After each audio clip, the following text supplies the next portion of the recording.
Vamos nessa, dar continuidade então, pessoal? O pessoal que está entrando agora, tá, pessoal? A gente está fazendo essa aula piloto aí, essa aula teste, tá? A gente até pede desculpa por algumas gafes, né? Campanha tocando, volta e meia, os filhos entram aqui, o cachorro quer morder a gente, pedindo comida, mas é tudo uma aula piloto, é uma aula teste aqui que nós estamos fazendo, tá?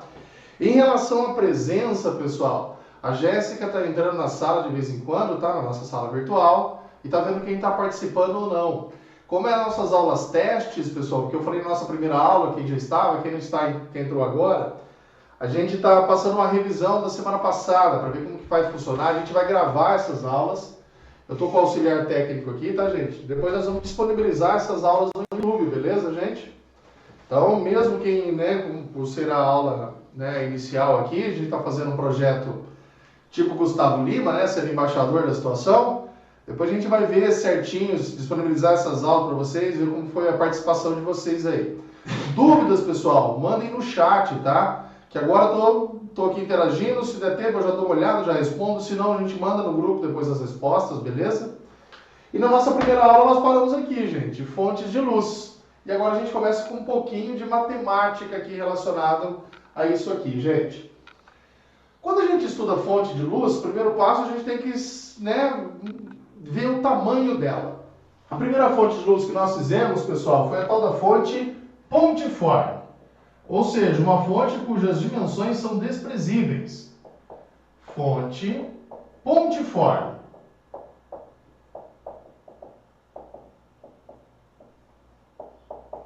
Onde o tamanho da fonte, pessoal, é desprezível aqui quando comparado com as distâncias envolvidas ao fenômeno. Vamos lá, como que vai funcionar isso aqui matematicamente? Nós temos dois triângulos aqui que eu preciso que vocês dêem uma olhada bem, né? Óptica geométrica, gente, você só faz conta depois de fazer os desenhos. Então nós temos um objeto que emite dois raios de luz, tangenciando os bordos do objeto. Uma fonte que emite dois raios de luz, tangenciando, ó, parte inferior e parte superior. Gera numa tela, no nosso anteparo, uma sombra. O que pode matematicamente ser cobrado disso aqui, pessoal?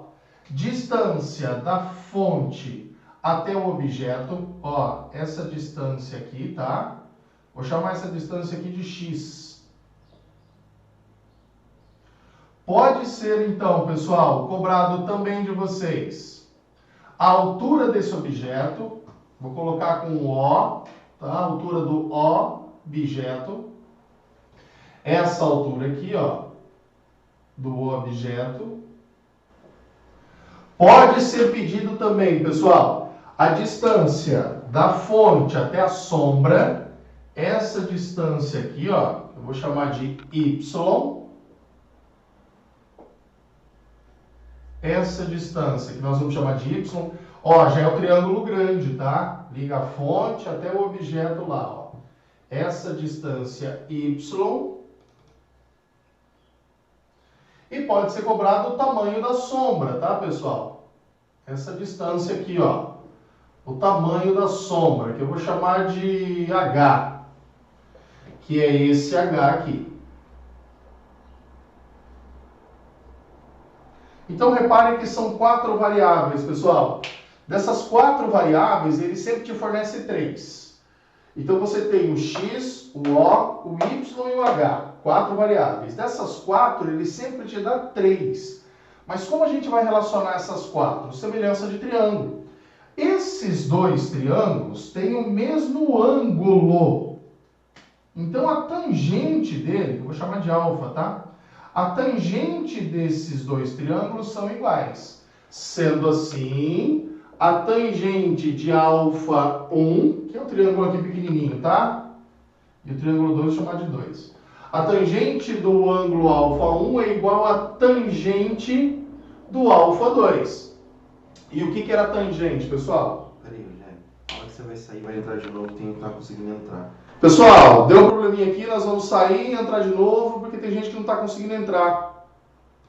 Vamos fazer um teste rapidinho aí. Vai e volta.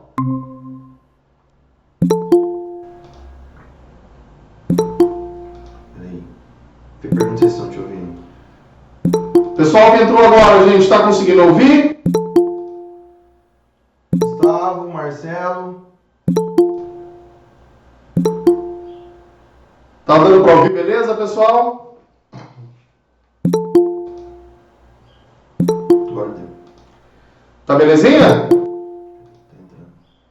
entrando. Legal, gente. Bastante gente participando, viu? Muito legal. Bora lá, gente, então. Volta do começo. 5 minutos. Qual parte? Você começou, tinha gente que tava fora. Pra entrar. Pessoal, eu tô dando uma retomada aqui. O pessoal que não tava conseguindo entrar, nós estávamos falando a parte matemática da coisa que nós vimos aula anteriormente. Pessoal, nós vimos fonte de luz pontiforme, uma fonte de luz, um objeto gerando uma sombra. A ideia aqui, pessoal, são 4 variáveis que o cara pode perguntar para vocês. Distância da fonte até o objeto, que eu chamei de x. Ó, coloquei esse triângulo aqui embaixo, tá? A altura do objeto. Ó, triângulo aqui embaixo. Triângulo pequenininho aqui, ó. Já o triângulo grandão envolve a fonte e a sombra. Fiz ele aqui embaixo. Fonte de luz e sombra. Quais são as variáveis que pode perguntar sobre isso? Distância da fonte até a sombra, chamamos de y aqui embaixo. E a altura da sombra que eu chamei de h, ó, coloquei aqui embaixo. São 4 variáveis, então. E dessas 4 variáveis, pessoal, ele sempre te fornece 3. Mas como que nós relacionamos essas 4 variáveis? Semelhança de triângulo. Esses 2 triângulos, ó, o pequenininho e o grandão, tem o mesmo ângulo de inclinação alfa. Para separar os 2 triângulos, eu coloquei alfa 1 e alfa 2, tá, pessoal?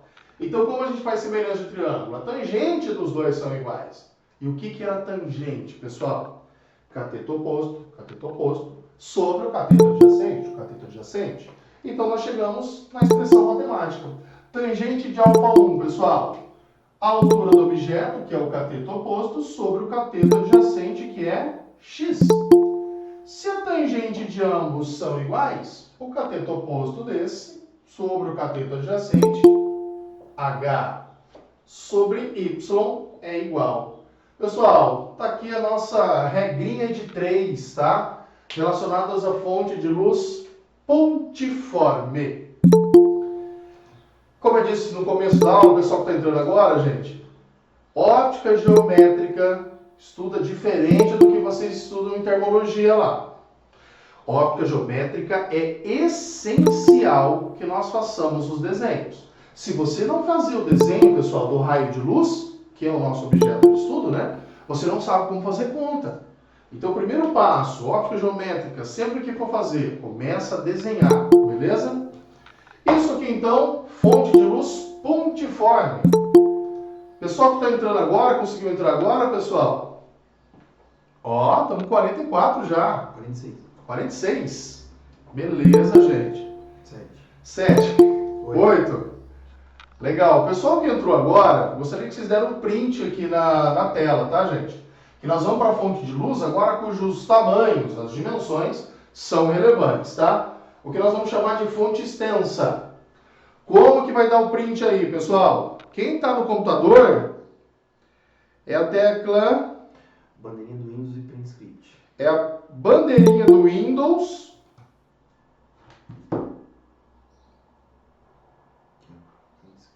E o Print Script. A gente mandar para eles. Tá? A gente vai mandando aí, ó, mas é bom que vocês... Escreve aí, André, já manda. Vocês dão um print aqui, pessoal, que nós vamos apagar o quadro e vamos começar o desenho de novo, tá? Eu mando para ele, manda no grupo. O André tá mandando no grupo aí, quem não sabe, quem tá com o celular é só dar o print aí, né, pessoal? Para quem não tá, a bandeirinha do Windows mais o print screen. Deixa eu sair da frente aqui, né? Fala que você vai mandar no grupo. Aí eu vou mandar no grupo para vocês isso aí, tá, pessoal? Show. E agora vamos para a fonte de luz extensa. Fonte de luz extensa é aquela fonte de luz cujo tamanho, as dimensões, são relevantes.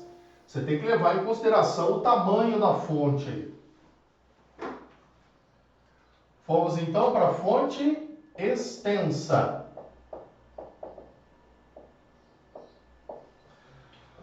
Olha agora, gente, a diferença, a peculiaridade é que a fonte já tem um tamanho relevante. Então, vou fazer uma fonte aqui mais caprichadinha, né? Como se fosse uma lâmpada fluorescente, tá, pessoal?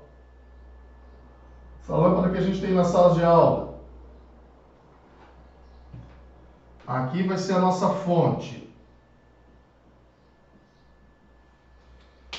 Mesmo esquema, gente. Vou colocar um objeto aqui, vou fazer aquela bola.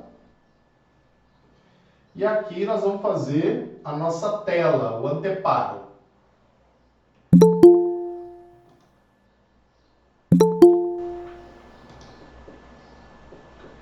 O anteparo, que nada mais é que uma tela de projeção, tá, gente? E aqui o nosso objeto.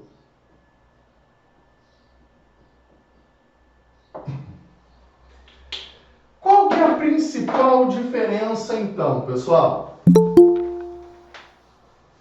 A principal diferença é que uma fonte extensa se comporta como duas fontes pontiformes. Uma fonte extensa, grandona, se comporta como duas pequenininhas. E você vai ter que postar essas duas pequenininhas dentro dessa fonte extensa nas extremidades, tá? Na extremidade superior e na extremidade inferior. Olha só. Então, uma extensa se comporta como duas pequenininhas. Uma pequenininha postada na parte superior e uma pequenininha na parte inferior. Cada uma dessas duas emitem dois raios de luz que tangenciam sempre os bordos do objeto. Como assim? Vamos pegar a pequenininha que eu fiz aqui em cima. Vai ter um raio de luz que tangencia a parte superior do objeto e outro raio de luz que tangencia a parte inferior do objeto. Essa pequenininha aqui de baixo vai fazer a mesma coisa. Vai ter dois raios de luz que tangenciam as bordas do objeto. Uma que tangencia o bordo superior e a outra que tangencia o bordo inferior. Viu como que funciona o desenho, gente? E agora o que mais nos interessa. O que acontece no anteparo, na tela, pessoal? Na tela vai ter uma região com ausência total de luz, pessoal. É essa região aqui, ó. Essa região tem a sombra própria do objeto. Ela é ausente de luz, tá vendo? A luz não chega nessa região. Então aqui é sombra total. É tudo escuro, totalmente ausente de luz. Mas entre esse e esse raio, nessa região aqui, pessoal, tem um pouquinho de luz. Porque chegou raio de luz aqui, ó, nessa região. Não na sua totalidade, mas chega parcial. Então essa região compreendida entre os dois raios, ó, que eu fiz tracejado, ó, vou fazer bem devagarzinho aqui, ó. Essa região tem parcialidade de luz. Essa região, então, de novo, gente, mais risquinhos, ó. Essa região tem parcialidade de luz. O que nós definimos como penumbra. Então, essa região com parcialidade de luz, penumbra.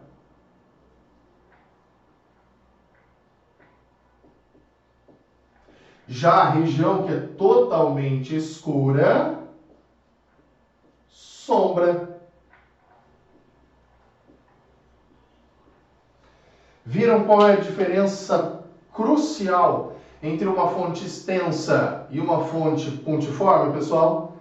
A fonte pontiforme, pequenininha, não gera penumbra.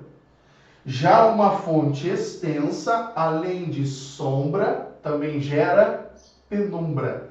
Essa é a diferença crucial entre as duas fontes de luz, tá, gente? Lembrando que fonte de luz, para ser classificada em pontiforme ou extensa, depende da distância que ela está aos seus olhos. Se você olhar uma estrela, a gente sabe que uma estrela tem estrela que é muito maior que a Terra, né? Mas quando está muito distante, essas estrelas aos nossos olhos parecem ser pequenininha. E uma lâmpada fluorescente, essa que a gente tem em sala, está pertinho, ela parece ser grande. A gente é induzido a pensar, poxa, essa lâmpada é maior que a estrela. A gente sabe que a estrela é maior que a lâmpada. Só que como a distância que separa os nossos olhos do objeto a ser estudado entra em relevância. Cuidado então com isso, beleza, gente? Depois que nós classificarmos então a fonte de acordo com as suas dimensões, nós vamos classificar a fonte de luz agora de acordo com a sua energia radiante, pessoal. Agora a classificação de fonte de luz quanto à energia radiante. Mas antes de apagar, né? Vamos dar um bandeirinha do Windows aí, pessoal. Mais um print. Vamos dar um print aí nisso aí. Aí a gente já vai mandando no grupo, tá, pessoal? Beleza. E agora a gente começa a classificar a fonte de luz de outra maneira, de acordo com a sua energia radiante.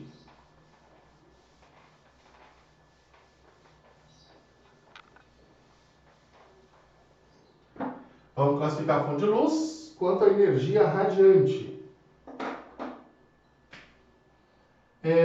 Energia radiante luminosa.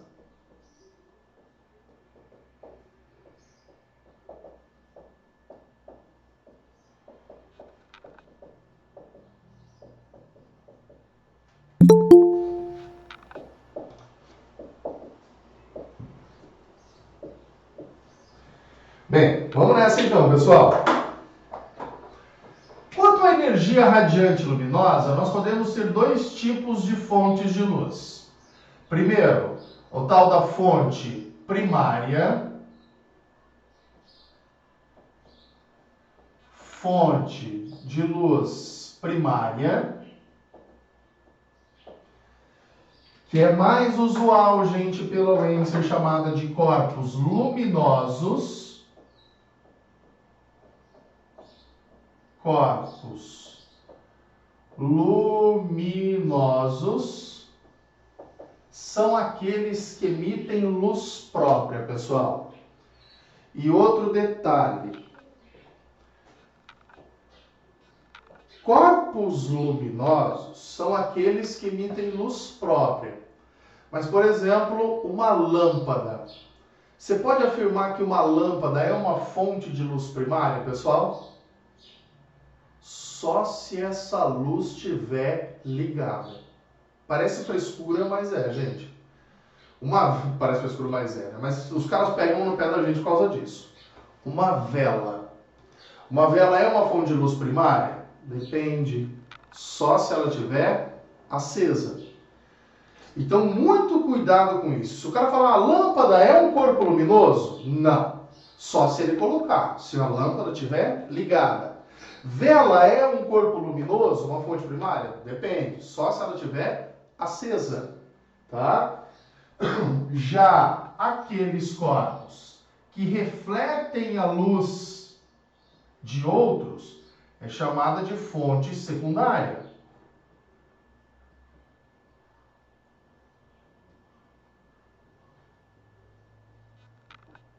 A fonte secundária, pessoal, é mais chamado de corpos iluminados. Corpos iluminados.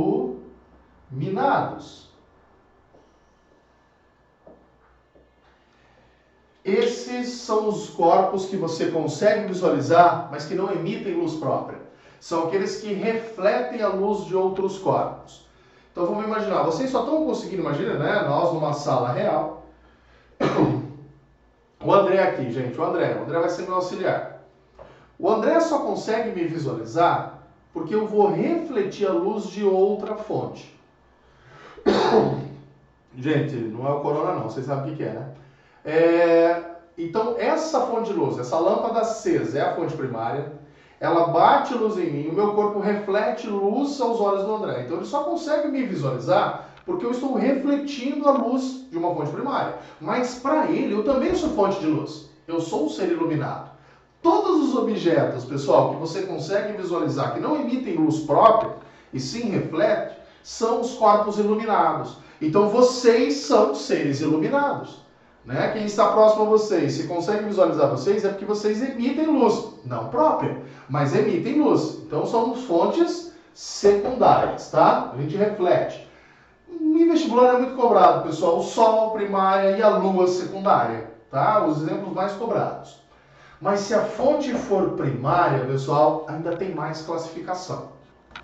Essa fonte de luz primária pode vir a ser, pessoal, incandescente ou luminescente.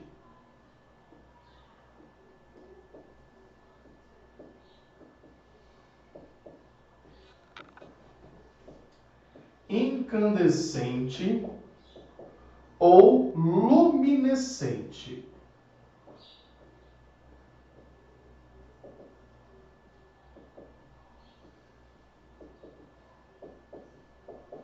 E qual é a diferença de ambas, pessoal?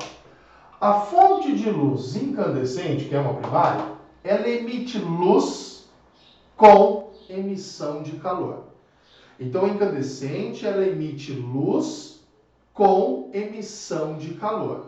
Já a luminescente é aquela que emite luz sem emissão de calor. Essa é a diferença de ambas, tá?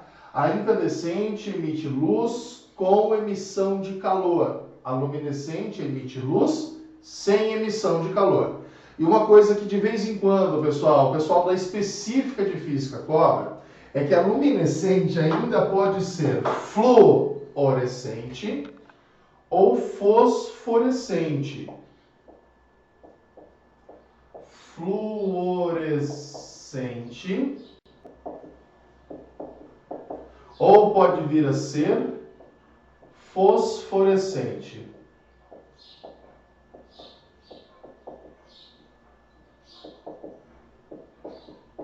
E qual é a diferença de ambas, pessoal? A fluorescente só emite luz na presença de um elemento excitador. Então ela absorve energia de um elemento excitador para emitir luz. É que nem essas lâmpadas aqui normais, tá, pessoal? São várias lâmpadas aqui, mas eu vou desligar uma para que vocês tenham noção. O elemento excitador dessa lâmpada que está ligada agora é a corrente elétrica. Se eu tirar a corrente elétrica, ou seja, o elemento excitador, vocês viram a diferença? Quase nenhuma, né? Nós colocamos...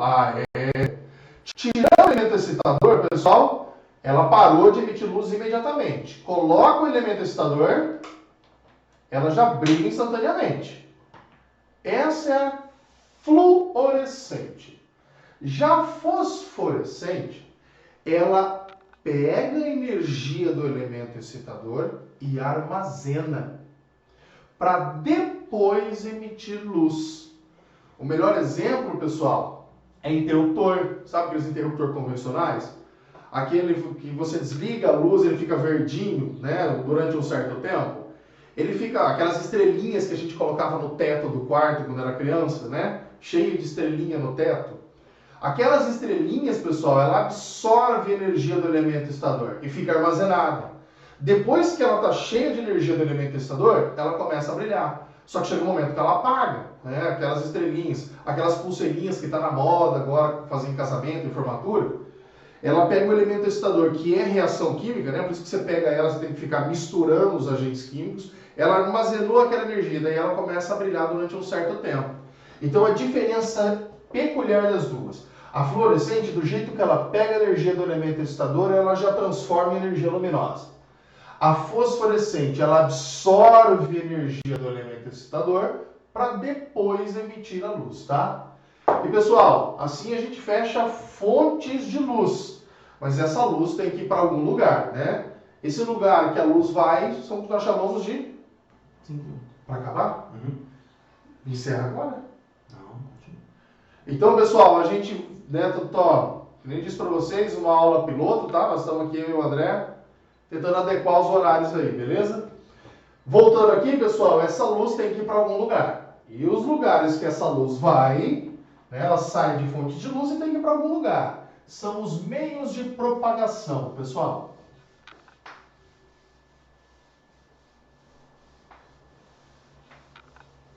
Os meios de propagação. São 3 os meios de propagação, tá, gente? Então, meios de propagação da luz.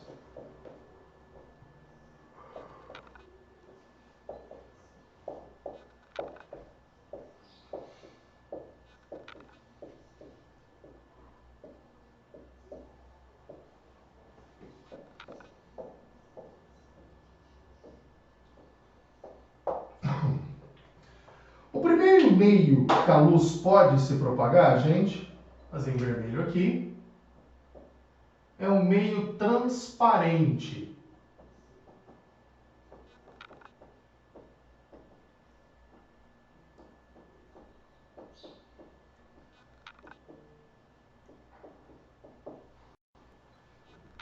O segundo meio que a luz pode se propagar é o meio translúcido.